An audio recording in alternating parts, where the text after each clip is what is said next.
What does it mean to be augmented anyway?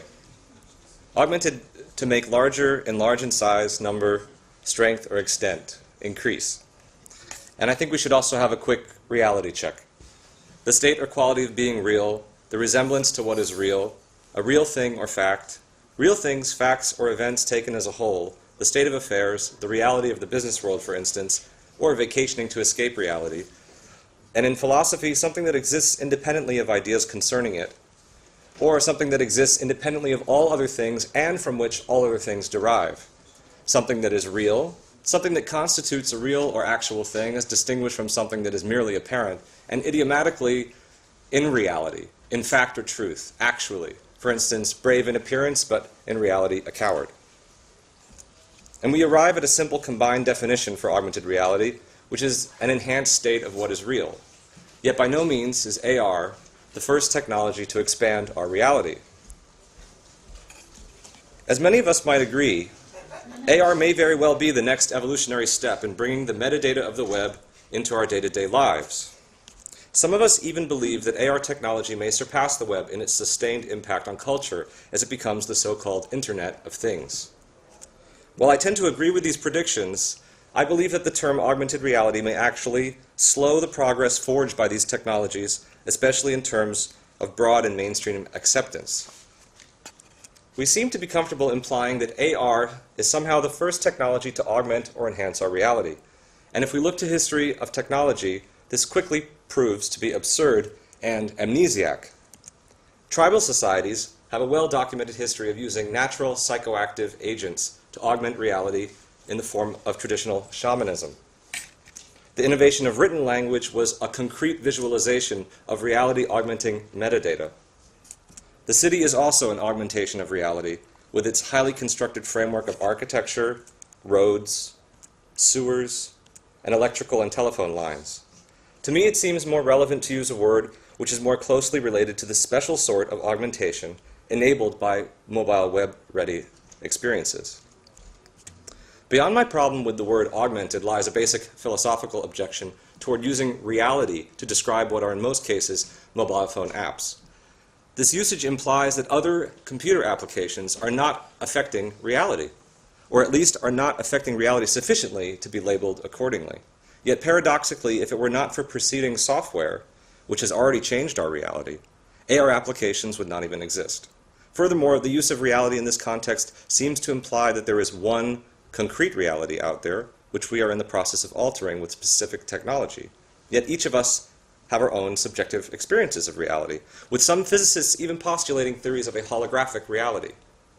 And while I support standards for AR to ensure accessibility by any mobile web-enabled device, it's critical that we do not confuse a consensus on standards with a consensus on reality itself. This new technology is posed to allow us to customize and tweak our own experience of our reality like never before, as well as the reality we share with others. For these reasons, I'd like you to share my alternative terminology today to describe the AR phenomenon, and the following observations contribute to this proposition. While the mobile web will enable us to become aware of metadata that was previously obscured in day-to-day life, AR currently raises a fear in the mainstream of data overload, especially in the area of graphic user interface design.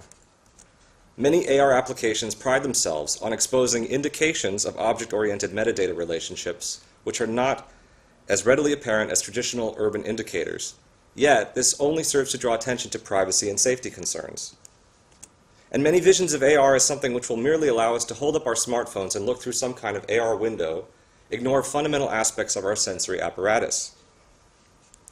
I would like to suggest that this process of revealing metadata could be termed aura recognition, or AUREC for short, and that by shifting our terminology we'll have advantages in addressing the biggest AR design challenges facing us in the near future, while also creating a less threatening and more human relationship with the technology. In his essay, The Work of Art in the Age of Mechanical Reproduction, from 1935, Walter Benjamin makes the following observations regarding aura.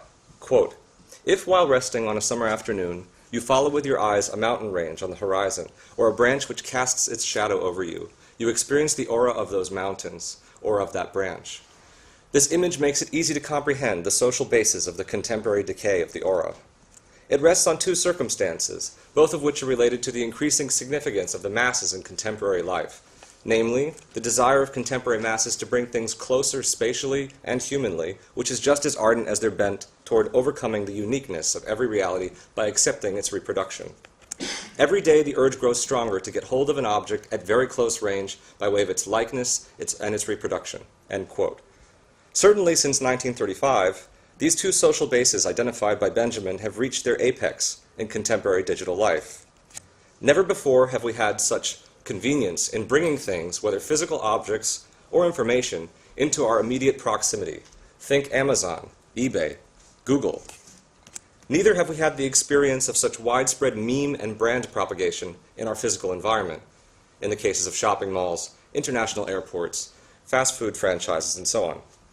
Benjamin continues, quote, "Unmistakably, reproduction as offered by picture magazines and newsreels differs from the image seen by the unarmed eye. Uniqueness and permanence are as closely linked in the latter as are transitoriness and reproducibility in the former. To pry an object from its shell, to destroy its aura, is the mark of a perception whose sense of the universal equality of things has increased to such a degree that it extracts even from a unique object by means of reproduction. Thus is manifested in the field of perception what in the theoretical sphere is noticeable in the increasing importance of statistics. The adjustment of reality to the masses and of the masses to reality is a process of unlimited scope, as much for thinking as for perception." End quote. This sense of the universal equality of things is the hallmark of the web today. All searches are ostensibly equal before Google, and yet among the ruins of this auric destruction, the web is simultaneously imbuing our lives with all kinds of unique and permanent phenomena. These phenomena make up the essence of our digital lives and auras. Auras created less by physical objects than by the specificity of context, relationship, and juxtaposition. Aura recognition is the means by which we access these phenomena. Consider, for instance, how unique it is to geophysically meet somebody who you've only previously known online. In the best case scenario, Auric will help us make sense of the emotional significance of digital phenomena in ways which are meaningful and helpful. Auric will hopefully provoke new experiences which are just as dependent on proximity as Benjamin's proverbial summer afternoon. During the 1939 film The Wizard of Oz, Dorothy visits Professor Marvel and has him read her fortune from his crystal ball. He asks her to close her eyes and takes the opportunity to read the belongings in her basket. And from these artifacts, Professor Marvel pieces together a story based on his intuition of the meaning of the objects and the context of Dorothy's visit. Professor Marvel is reading Dorothy's aura by diving into her metadata and delivers his observations in dramatic and persuasive tones. Now imagine if Dorothy visited Professor Marvel in the 21st century. Her crystal ball is a web-ready mobile device, capable of scanning Dorothy's possessions, clothes, face, maybe even her DNA. This cloud of data is cross-referenced and interlinked with Dorothy's online profiles, and he's able to quickly conjure up an extremely detailed impression of Dorothy's past, present, and future. At the very least, he'd spot Auntie M in Dorothy's Facebook profile and come to similar conclusions about Dorothy's family situation as he does in the film. As Auric technology improves, it will know more and more about us. It will become better at predicting what we do, how we prefer to do it. It will enable us to customize our interactions with everything that surrounds us, while also allowing us to share these preferences with others. Search is the essential experience of the web. The web asks us, what are you looking for, every time we use it. But to understand the potential of Auric, we need to be sensitized to the fact that it will reduce the importance of the question-answer relationship posed by the web and open up an environment of ambient data.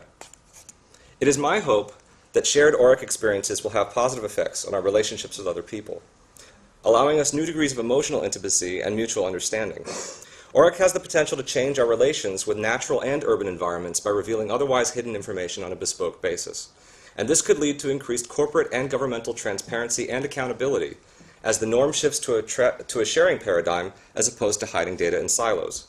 The more we shift our attention away from gimmicky apps and focus on the broader ontological implications of aura recognition, the more Auric will have the best chances of actualization.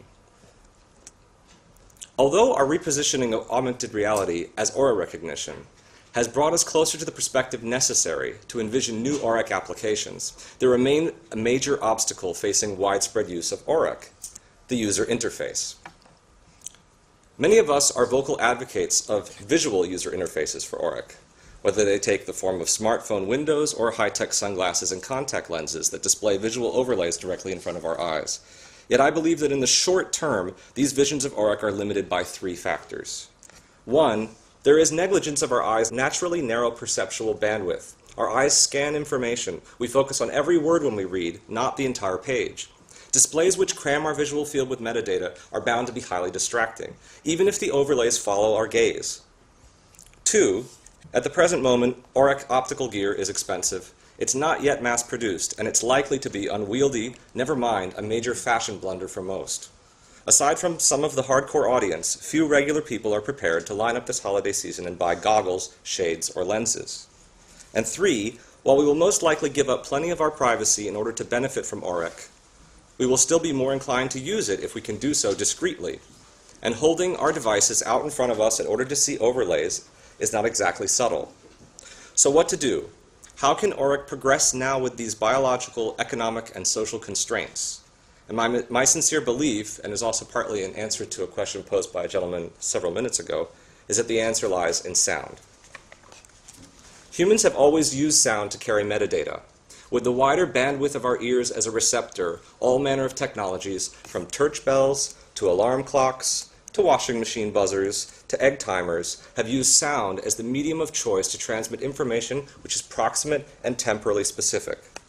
Furthermore, we can pick out this sonic information amongst the myriad of other background sounds with ease. Our ears are made for it, just as we can hear the voice of a friend in a noisy crowd, distinguish our own cell phone ringing in a busy train terminal, or listen just for the solo violin in an entire symphony. Our sense of hearing is capable of filtering a vast volume of sonic information down to an incredibly granular level.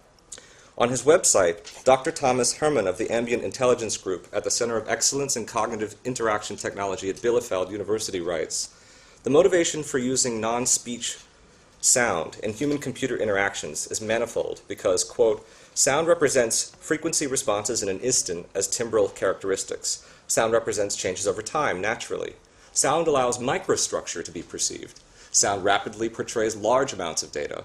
Sound alerts listeners to events outside their current visual focus.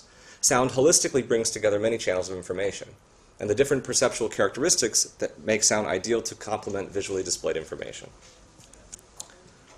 Multitouch designer and developer Richard Monson-Haefel offers up a pond metaphor to help us think about the potential of ambient, ubiquitous computing systems. Quote, "If every process had a unique croak, chirp, or trill, a sound that is the same every time the process is run, our computers, and by extension our mobile devices, would have a kind of natural ambient pond-like sound when they ran.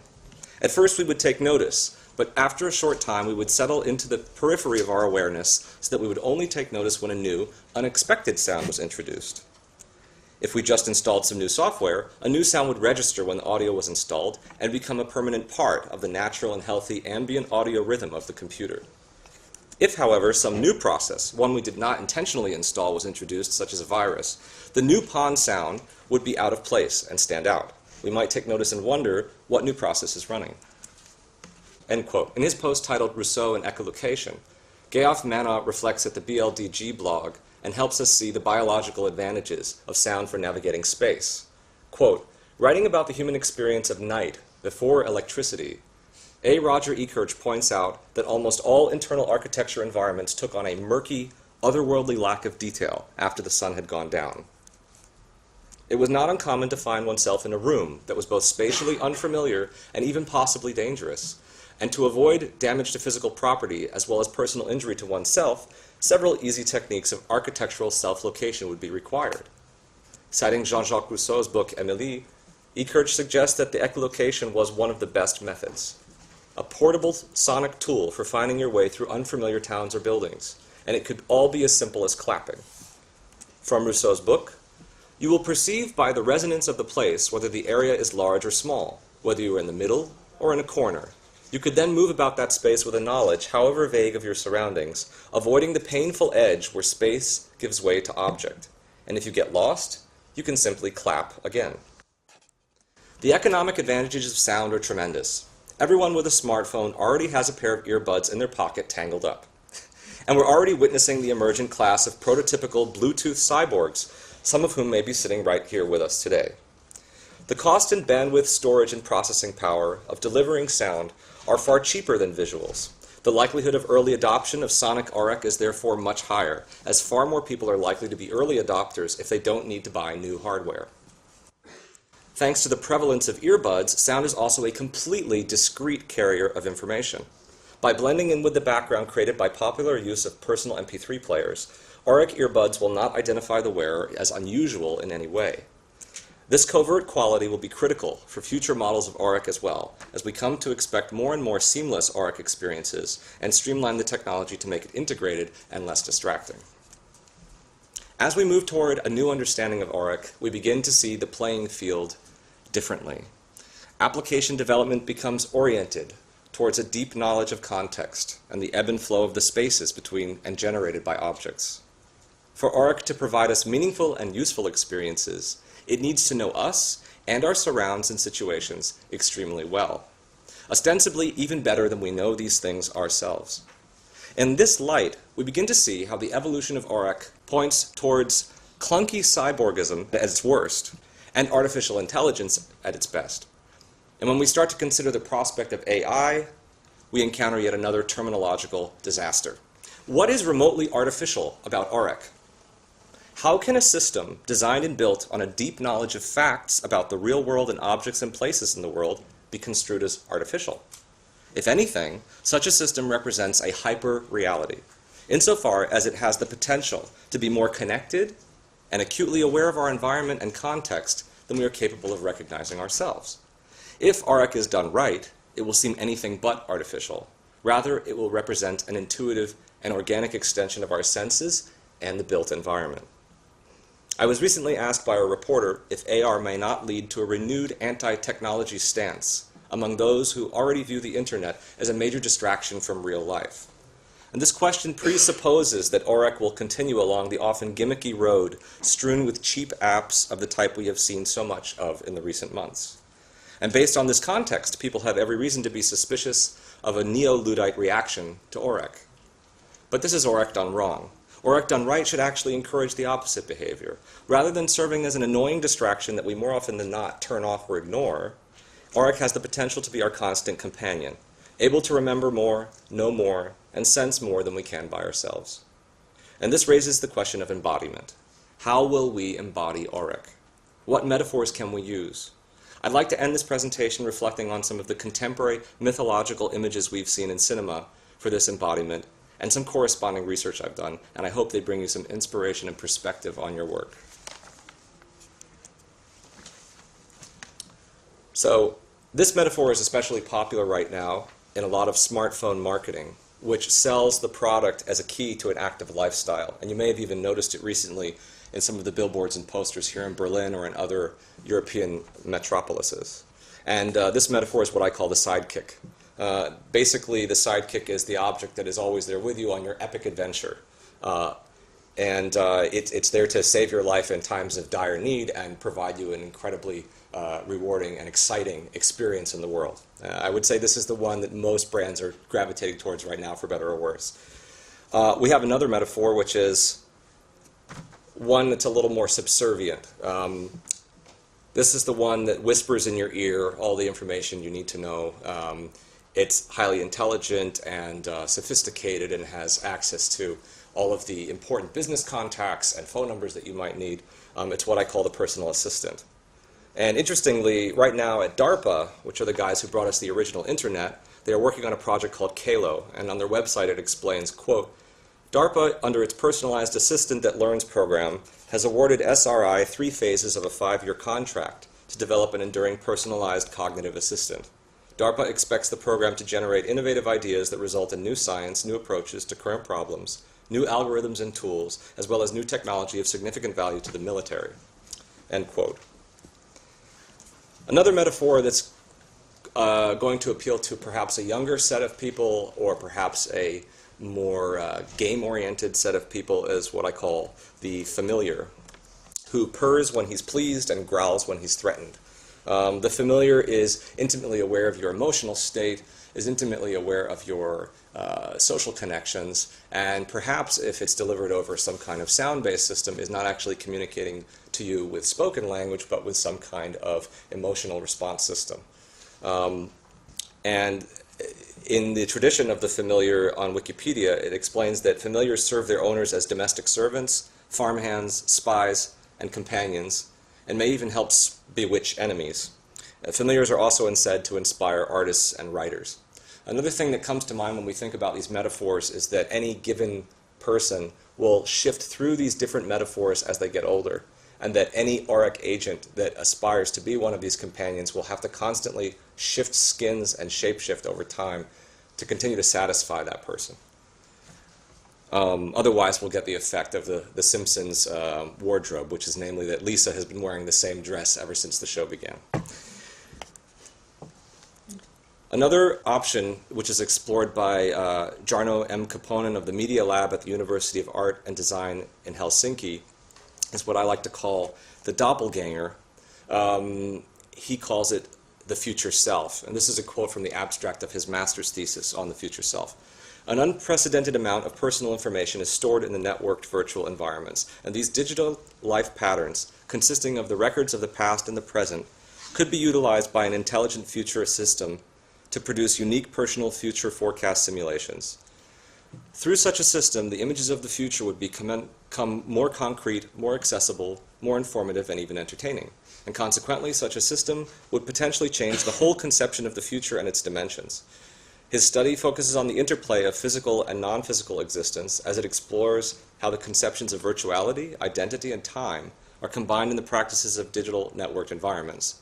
And based on his analysis, he presents the concept of future self, the personal future simulation service that generates valid, informative, and accessible personal future forecasts in the form of entertaining digital simulations. And the final metaphor I'd like to share with you today, which is actually quite ironic because of our moderator's name today, is Avatar, letting you shapeshift into an entirely different form. When I first saw your name on the moderation panel, I said, that's not possible. And indeed, it isn't possible. But that also brings up other questions of the metaphor of multiple universes, and anyway, we don't have to go there. So we're not even close to this metaphor yet in real life, but of course in the virtual life we are very far with this metaphor. As you may not know, the second largest wiki on the internet is the World of Warcraft wiki. So people are highly engaged in their avatar systems. People are very engaged in expressing themselves through these adopted audio-visual telepresences, and this trend will only continue to increase with what I'm calling Auric. So I want to leave you today, finally, with a practical design challenge. If you're building apps, or if you're creating a startup company, or if you're looking to invest in things, and this design challenge is very simple. I'd like to encourage you to pursue strategies which head us towards a voice-controlled operating system with a sonified user interface. So I thank you for your time. If you'd like to get in touch, you can get in touch on either of those websites. And I'd like to continue this conversation with the hashtag Auric on Twitter. Thank you. Great. Thank you.